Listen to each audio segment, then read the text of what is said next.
জাতীয়তাবাদ হল একটি সুদৃঢ় আদর্শ, যা একটি নির্দিষ্ট ভূখণ্ডের জনগণকে অভিন্ন ভাষা, সংস্কৃতি ও ইতিহাসের ভিত্তিতে ঐক্যবদ্ধ করে।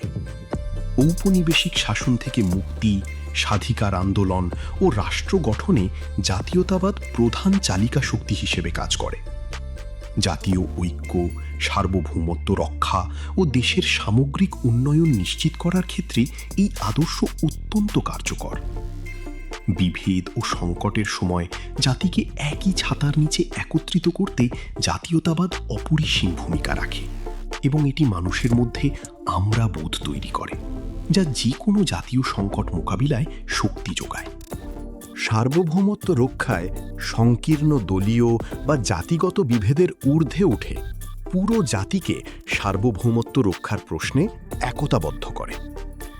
বাংলাদেশের সাবেক রাষ্ট্রপতি জিয়াউর রহমান ১৯৭০-এর দশকের শেষের দিকে এই মতাদর্শকে রাষ্ট্রীয় নীতি ও দর্শনে রূপ দেন।